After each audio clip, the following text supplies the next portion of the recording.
Hello, my name is Chris Asaro, and I am president of Holt Construction. Holt Construction is one of the country's leading builders, and we are especially recognized for our work in the aviation sector with a large portfolio in the Northeast as well as across the country. We have been working at Newark Liberty International Airport for over 30 years, and our offices at the airport are always open to you. Holt is very committed to diversity and including small and local businesses, especially MWBEs, local businesses, and veteran-owned businesses in our projects. Our work also supports local residents to help them build a career in construction. This year, we have launched a new program, Building Newark Airport Together. That features special sessions every Friday, noon to 1 p.m. These sessions provide you with important information about contract and career opportunities and will open the gate to building your business and your career with us. Thank you, Chris. I'm Alexandria Parati, and I am so pleased to serve as your program host for our Opportunity Friday series. Opportunity Fridays are important sessions that will introduce you to what you need to know about working with Holt Construction, as well as the specific contract packages that are available for bidding on Newark's new Terminal A. We also want local residents to learn more about how they can work in the construction industry with Holt, as well as on other projects. As an organization, Holt Construction is truly committed to building Newark Airport together. Each of our Opportunity Friday sessions are devoted to specific topics and include an opportunity for live questions and answers. At the end of each information session, we will review direct contract opportunities that you may be interested in bidding once you have pre-qualified with us. So let's get started with today's session. Business Strategy 101. What's the best business plan for my company?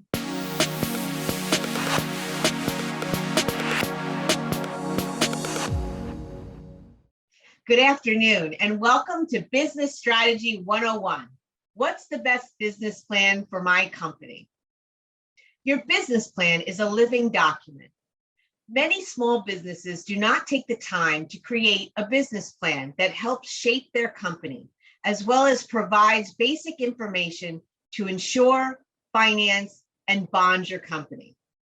Led by one of Holt Construction's business development professionals, this session will help you understand the basic components of a business plan and how you can create a practical execution and implementation program to achieve your business goals. An important takeaway is a better understanding of what your business is, what it does, and why it is important to owners and other companies who may hire you, as well as the lenders who may be able to provide financing to support the project and your company growth. Hi, my name is Priya Sood, Business Development Manager for Holt Construction. Today, I'm going to be discussing what to include in your business plan. Your business plan, telling your story to others. Business plans are used to present your company to a potential lender or partner. Business plans also serve to help a business owner navigate its current market or new markets. Having a business plan brings focus and direction to your company. It's an important tool to use as you build your business, or if you're starting a new company or pivoting your firm into a new market. Some tips. When you write your business plan, you don't have to stick to the exact business plan outline. Use the sections that make the most sense for your business and your needs to tell your story. Traditional business plans use some combination of the sections that follow. Be sure to update your business plan at least annually, if not more frequently. For the executive summary, briefly tell your reader what your company is and why it will be successful. Include the following: your mission statement, your product or service, basic information about your company's leadership, team, employees, and location. You should also include financial information and high-level growth plans if you plan to ask for financing. Company description. Use your company description to provide detailed information about your company. Explain the following: detail about the problems your business solves. List your company's clients, including public and private sector organizations that your company plans to serve.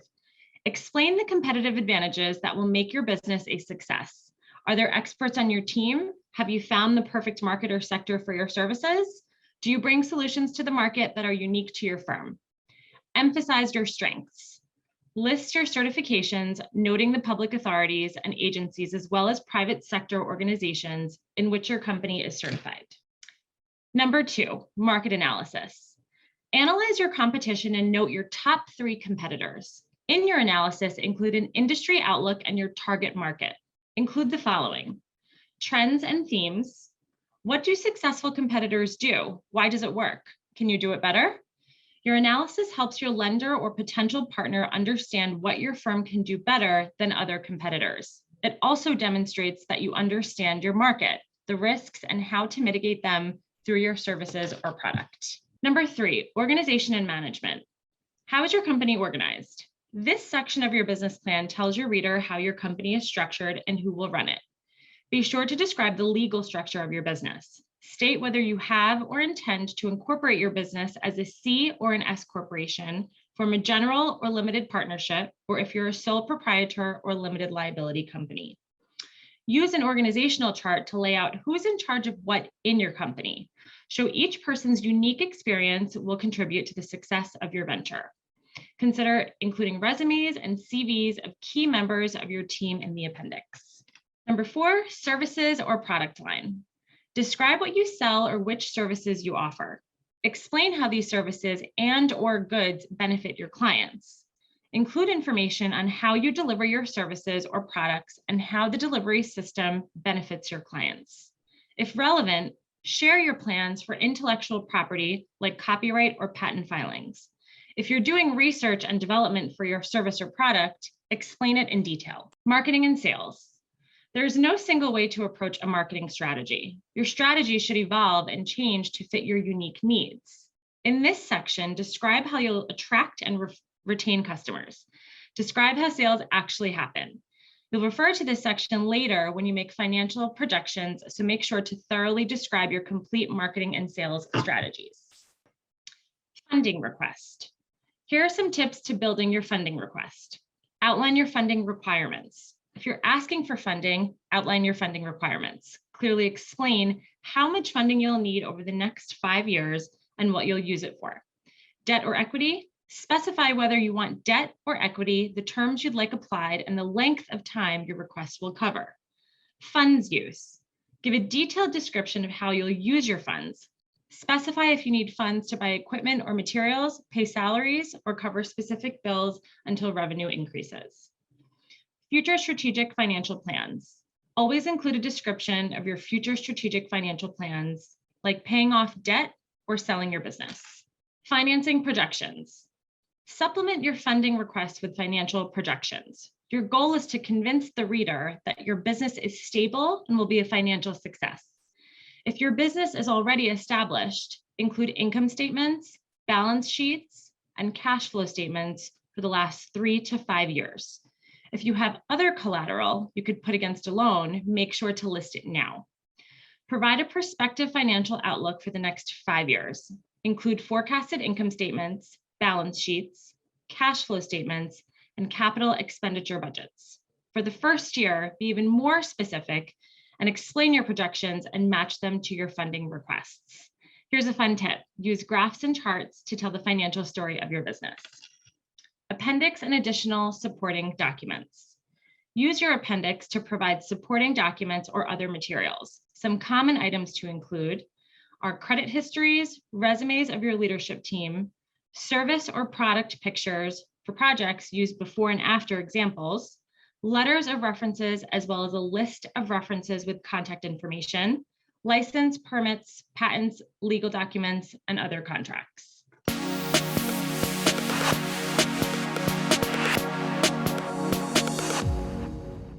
Welcome, everyone, and thank you for joining us this afternoon. Before we get to your live questions, let's go through the current opportunities for Holt Construction at Newark's new Terminal A. The first project is project number 1. This is a large and exciting project. It is 60,000 square foot ground up project, which includes interiors.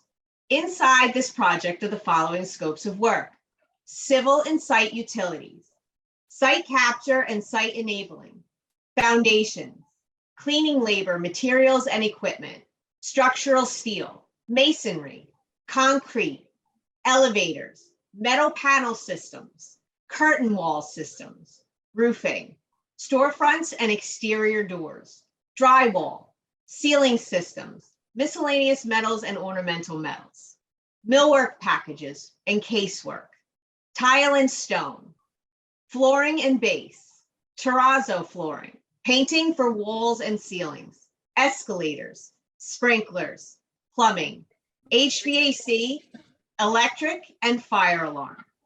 Project number 2 has been broken out into 2 packages for smaller projects that would be great for smaller companies. Package number 1 for this project, which is an ops space, closed bidding last week, but we are still looking for the following trades: masonry, doors, frames, and hardware, window treatments, signage. Project number 2 is package 2 of the previous project I read. It's a 35,000 square foot club and terminal fit out, with bid expected to be released in May.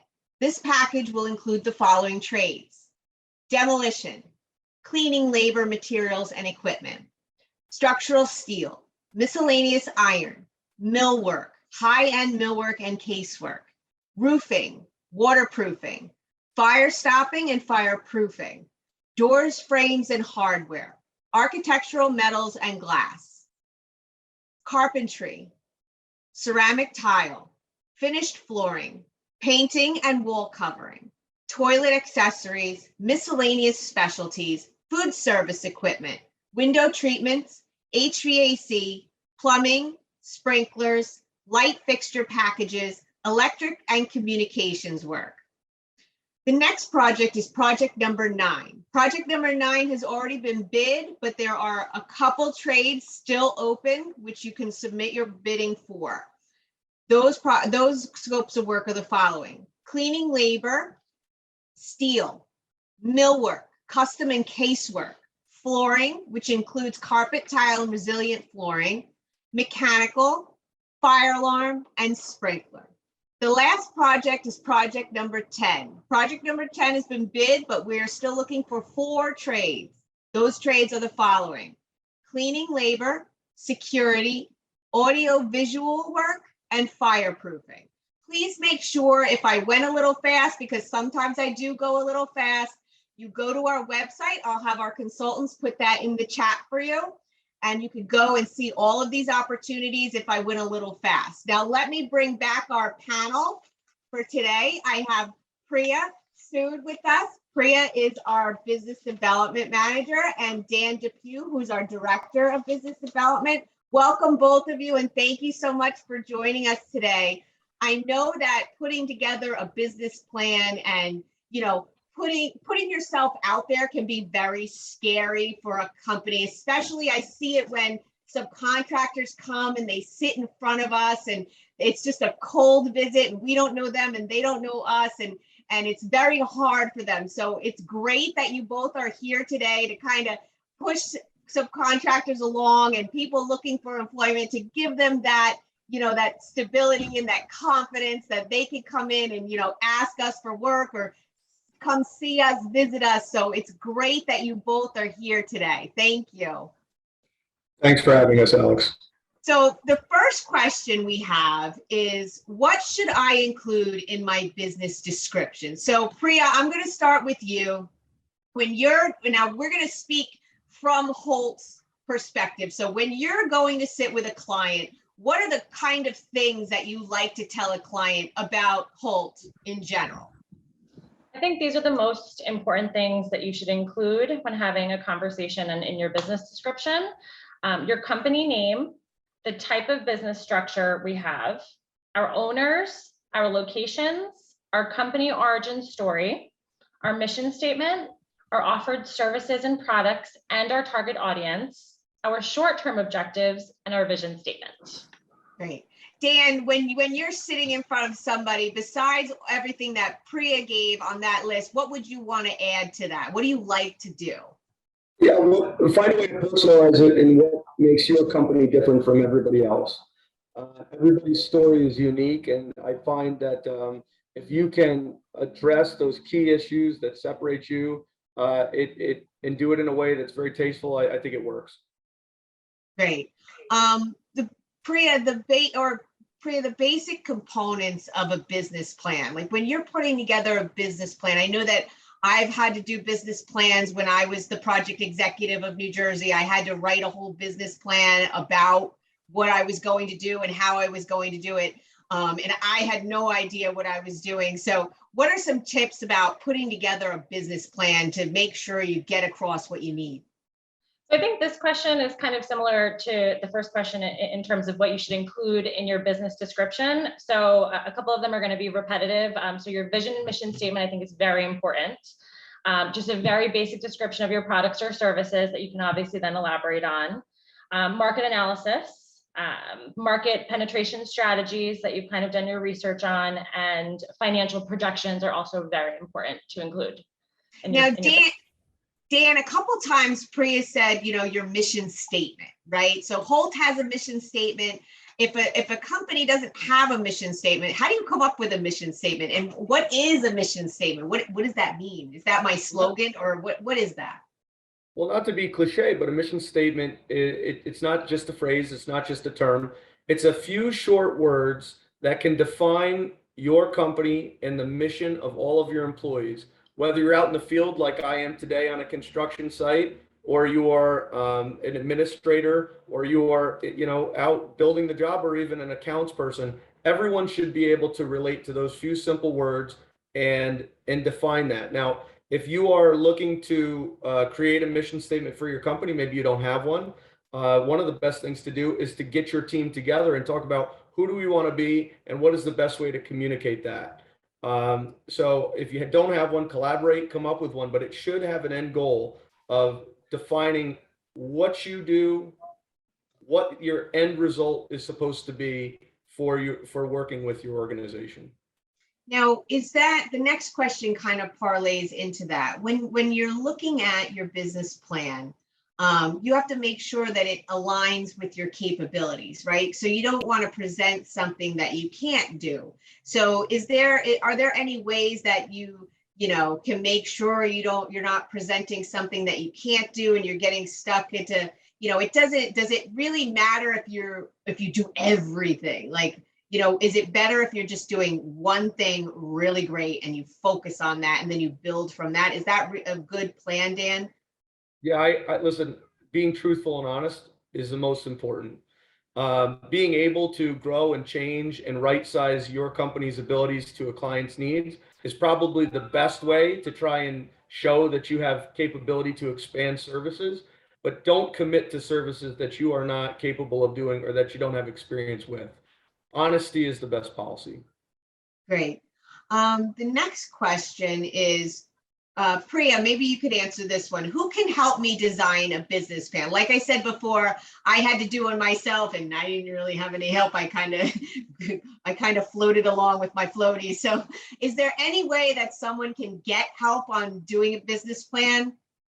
Absolutely. There are a ton of options here. I would say the most costly option would be to hire an attorney or a professional services firm that kind of specializes in assisting with writing business plans, but other options as well.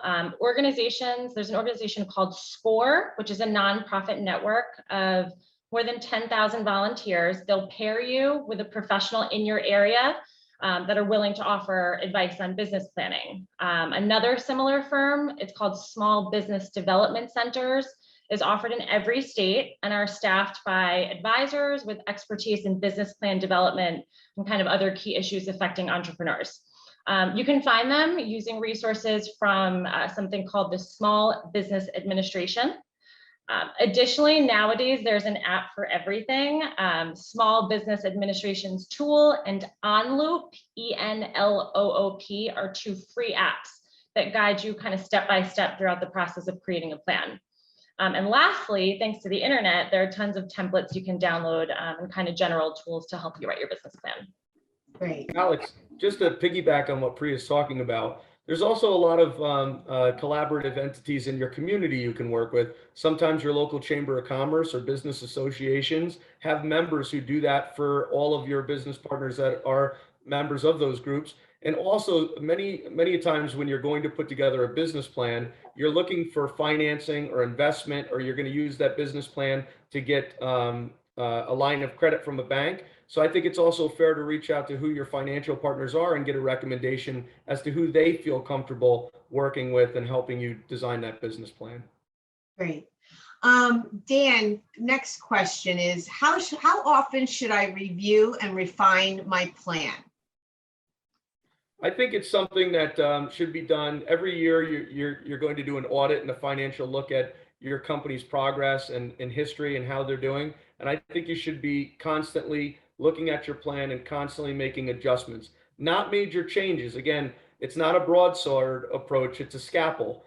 A business that's growing and thriving is going to change, and your plan has to change along with your growth and along with your lessons learned from challenges you faced. Now, let's go on the business development side and move away from, the business plan part. Dan, you are our director of business development. You are amazing at the cold call, at, going in and meeting someone, just you don't even know them. So what are some tips and tools that you could give people that are a little trepidatious about walking into somebody's office and saying, hi, I'm Mr. Contractor. I really want to work with you. What are some tips for that? Because I would be afraid to do that myself. So what are some things that you do? This great Dan that you're talking about couldn't make it today, but I'm here. So I'll answer it the best way I possibly can. For those who know me, I try to find a little joke as a way to make an introduction and find, to close that distance between two people. There's a quote, and I don't know who said it, that said that laughter is the closest distance between two people. So I do find that finding a little humor that's meaningful is really good. And also try to find some type of link or connection to that other individual or that individual's organization and yourself, someone you know, or an organization that you're part of or have worked with. That right there helps close the gap. Whenever you're reaching out to someone for the first time, it's the first time they're ever meeting you. So if you can say, well, my cousin, or you may know this organization, I've worked with them, I'm a member of that, and I heard you were too. It's almost like the first time you're meeting becomes the second time, or as the degrees of separation can be reduced. There's a thing like 1 degree of separation, someone you directly know, 2 degrees of separation, someone that knows someone you know, 6 degrees of separation, right? Every interaction you can have where you reduce the number of degrees of separation helps draw you closer in. So a cold call really doesn't have to be a cold call as much as it can be an introduction of how they already know you through someone else or something else. Great. Now, Priya, for you, you have a great background because you came from pharmaceutical sales and now you're in construction sales. So moving from that entity to this entity has been totally different, outside of your comfort zone. So how did you, overcome that, and some tips that you could give a lot of our audience members, if they want to get their foot in the door? I know we have Opportunity Fridays, and our door at the Newark office is always open, but someone that's afraid to, take that first step, what are some tips? So I think it's really important to explore your network. Number one, start just kind of poking around, and if you're interested in a certain area, see if there's anybody in your direct network that's kind of an expertise in that area who you can kind of leverage that relationship and can give you, some good advice. Like Dan said, cold calling, it's very important to, I think, find some kind of mutual something, a mutual person that to kind of use in your conversations to kind of break that ice also. I think those are 2 very important things. Great. The last question that is here for today, actually, there's one for me. We're going to have the question is, how do we get information on the jobs that are open for bid? So I'm going to give you our website, and that's going to be put in the chat by our consultant. Again, it's diversityagenda.com/EWRTA. And that at that website is all of our open opportunities, as well as a link to all of the sessions, the slides. So you can go back if you missed a session or two, you can go back and watch our sessions. You could take more notes. I know we all talk fast. I know I talk fast. So, you know, make sure you go back. There's a lot of information here. And remember, when you're pre-qualified, you have to get your pre-qualification in and approved to be part of all of these bidding packages. And if you have any problem with the pre-qualification, please make sure you email us at ewrta@holtcc.com. We'll put that in the chat as well for you. If you have pre-qualified, if you haven't heard anything, if it's been a couple weeks and you're not hearing anything, shoot us an email. My entire staff in New Jersey is on that email, so somebody will pick you up and take care of it. And if you don't pass pre-qualification, we will set up meetings with you with that department that did not pass your pre-qual so that you can have a one-on-one, a comprehensive one-on-one with that department so that they can tell you exactly what is wrong and what needs to be improved so that even if you don't pre-qualify with Holt, you are ready to work for another contractor. So that is how we are paying our knowledge forward to you. So make sure that you guys send in anything, any questions. If you were a little shy today and you didn't want to ask your question in front of us, I know that I could be a little intimidating. Don't be afraid of me. Send me an email to that EWRTA email and I will answer you personally. My consultant will put in my personal email into the chat. So if you don't want to give a blanket email, you just want me, they'll send you the link for me as well in the chat. The very last question that I have is the resources that we use to create our own business plan. So Dan, I'm not sure if we would know that. I'm not sure, because I know that we have a lot of consultants that do our own business plans because your business plan is used for multiple things. But what is there any? So here's the thing. Holt's been around for 100+ years, right? And our company has changed, but it started out as a small company taking care of one client at a time until it got to who we are today as an organization. So it's probably not fair to say, you know, how did Holt come up with their business plan today? Because as we said earlier, a business plan is basically putting down who you are today and what you want to achieve and how you're going to get there and then where you're going to go tomorrow. And then you're going to tweak that. So our business plan we've been around 102 years. Our business plan, I guarantee you, has been touched at least 200 times. As we've grown, as we've changed, as we have pivoted to take on new services and help our clients. The keys are all of the things that Priya talked about earlier, getting your financial information together, your strategy for what's going to set you aside, all of these different things, and then bring all of those components together to a professional who can help put that together for you. Great. Dan, I got a couple last minute ones in here. Sure. This one is specific to asbestos abatement, but I'm going to give a blanket. I'm going to turn it into a blanket statement so that it can help not just the asbestos abatement contractor here, but it can help everyone. So can you suggest a couple tips of separating yourself from others? So if you're an asbestos abatement contractor and you're bidding against 10 other asbestos abatement contractors, or if you're an electrician and bidding against 10 other electricians, how do you separate yourself from the others? You could even answer it as far as Holt. There's thousands of construction management firms. How do you separate yourself from the pack? I'll take it. Holt often hires asbestos abatement contractors and other sub-trades. So if we had, let's say, 3 asbestos abatement contractors that we were looking at, and all of the values seem pretty close, but now we're looking for something to really raise someone out, of that pack. We're going to look at it and say, okay, how diversified is their team? What percentage of their team are, women or minorities, and how inclusive are they as an organization to work with?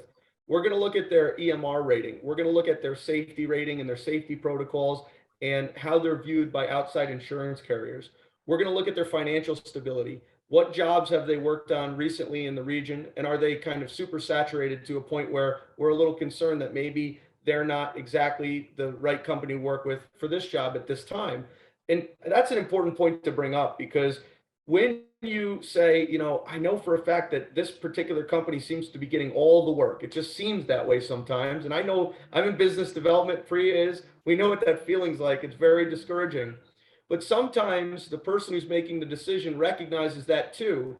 And they say, we're concerned with their ability to do all of this work and our project. So being able to prove that your team is available to do a project may be that one thing that sets you aside right now from someone else who seems to be getting a lot of work in your region. All of those things are important. And then I would say it gets a little bit more into the technical side of things. What types of equipment do you have and carry that would make a complex phase project easy to deal with? A lot of times when you're dealing with asbestos abatement, you're talking about working in an area where there may be others already working, and you have to show that you have the ability to be flexible, bring equipment in that can take care of environmental concerns and things like that. All of those little keys, I think, really make it work. And don't, ever be afraid to put all that information together so that way they're aware of it. Don't assume that the person who's reviewing you as a business understands everything that you offer. Give them a little more, show them that, and always keep that door open for them to ask you more questions.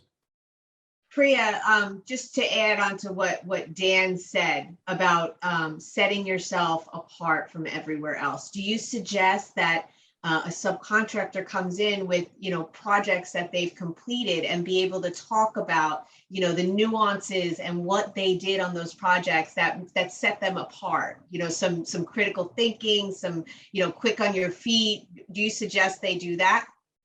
Absolutely. I think identifying specific examples within specific projects in front of your audience is extremely important to set yourself apart. Great. I want to thank both of you. This was great. I think we got everyone's questions for today. Remember, if you're shy, you can email us at ewrta@holtcc.com, and we will answer your questions. If you didn't want to answer them, ask them here. Remember the pre-qualification. To request a pre-qualification, it is that same email. Just shoot us an email. Let us know your trade. And we will shoot you back an email with the pre-qualification link on it. If you have any problems or questions with the pre-qual, make sure you email us and let us know once you're approved for Holt Construction through the pre-qualification process. It is not just for these projects that I have read for you. It is when you pre-qualify with Holt Construction, it is for Holt Construction as a whole. So if you are licensed to work in New Jersey, anywhere else outside of aviation, your pre-qualification will gain you access to those projects as well. If you're able to work in New York, your pre-qualification will gain you access to those jobs as well. So make sure that you get your pre-qualification in and it is approved. And again, if you have any questions, make sure you email us. Make sure you go back and look at our previous sessions. We have a couple great sessions which goes through our pre-qualification process line by line by line. So you can see exactly what we're looking for and exactly, if you don't have that information, what to do if you don't. So thank you all for joining us today. Thank you to my panel. Next week, we are taking a break for the holidays, but we are going to be back on Friday, April 22nd, again at noon for another great session. We're going to have Holt project managers for the New Jersey office, as well as our purchasing department. Our entire purchasing department will be here 2 Fridays from now, April 22nd at noon. They're going to go through our D-scope process and how we do our D-scope and what we look for. So if you have been D-scoped already for any of these projects or any project for Holt Construction, or even if you've been D-scoped by another contractor, make sure you join that session, because we're gonna help you to understand why we ask certain questions that we ask, and it'll help you to answer them moving forward. So make sure you keep checking the website for that registration and that link. And thank you all for joining us today. It is finally bright and sunny here in New Jersey. So get out of the office early and soak up some of that sun today. Thank you all.